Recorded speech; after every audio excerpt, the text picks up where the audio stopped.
thank you for this honor. Thank you for having me here this evening. You know, for nearly 20 years, the Center for National Interest has promoted a nonpartisan, fact-driven discourse on U.S. national security.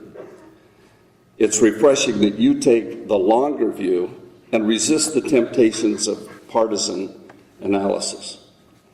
There are too few scholastic centers that have a command focus on a grand strategy. Many in power play checkers when we should be playing chess. That goes for think tanks, the media, and government alike. We're in a unique time for U.S. national security, and we do need to take a long-range vision and approach. That requires meticulous analysis on strategy, military posture, end strength, foreign policy, energy security, and yes, defense spending. Now, I'm sure everyone here is as tired as I am of sequestration, so I'll spare you that this evening. But it is worth asking, what is the U.S. military for? What is the purpose of our hegemony? And is it worth the time, blood, and treasure to continue our supremacy into the next century? I think that the bipartisan answer to the latter question would be yes. American preeminence is a sensible investment, and it's in our national interest. Admiral Greenert, the CNO, said in testimony before our committee that 95% of our commerce travels over the oceans. The Navy perhaps has been taken for granted since World War II, that they have kept those lanes open if we close down one of 7 choke points around the world, it would have immediate impact on our economy. That's why I've always viewed our strength as an investment rather than simple spending. Despite our differences, this is a fundamental foreign policy objective of both the Obama administration and the Republican leadership in Congress.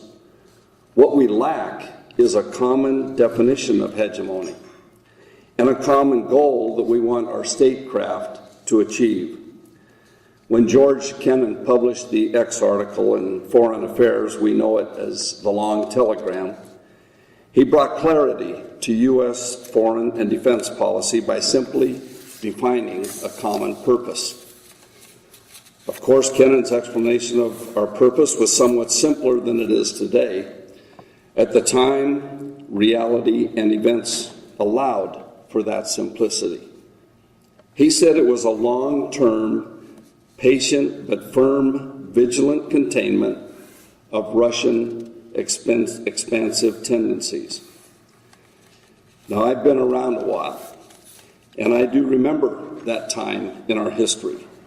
We were cursed by a deadly threat to our peaceful existence, but we were also fortunate to have a linear foreign policy purpose, namely to keep America and allied nations free and safe from Soviet aggression. Today, it's harder to define our foreign policy purpose because we haven't defined the primary threat to our way of life. Some would say it's fundamentalist violence. Some would say it's economic insecurity.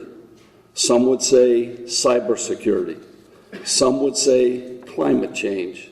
And some might take the more classical approach of the peer and near-peer challenges like a resurgent Russia and a rising China. We know that the Constitution compels us to provide for the common defense of the American people. That's a charge that we in Congress, especially those of us on the Armed Services Committee, take very seriously. But government struggles to define even that simple, straightforward directive. Are we simply to protect our citizens from harm? Or did the founders frame common defense as a classic border security at a time when various states were still unifying? Some doubt Thomas Jefferson envisioned a world where the U.S. Navy's presence in the Strait of Malacca was imperative to our security half a world away. But then again, Jefferson had no problem sending a fleet of frigates to North Africa to defeat the Barbary corsairs who threatened American shipping. Too often in world history, concern over economic security, the source of power for all nations, and especially this nation, has been the spark that starts a war. Traditionally, threats to free economies have come from conquest, blockades, scrimmage for natural resources, piracy, or direct obstruction. Today, they come from the click of a mouse or a fanatic self-detonating in a shopping mall. If this doesn't change the game we're playing, I don't know what does. The fragility of our economic security worries me. So does the decrease of our military power. I worry that as we network economies and globalize trade, business, and commerce, we are building a house of cards that could tumble with the flap of a butterfly's wings. Margaret Thatcher, who we sadly lost this week, said that consensus is the process of abandoning all beliefs, principles, values, and policies in search of something in which no one believes. It strikes me that despite all the competing visions about where to direct our power, whether that power should be hard or soft, and how much power is enough, there is one common underlying desire that binds us with the same simplicity of purpose that Kennan described in 1948.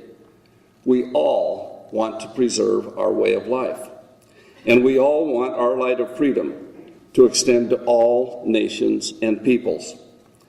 Regardless of whether a Republican or a Democrat holds power, American leadership on the world stage should question whether the free world would be better served by fair, decisive leadership or by consensus.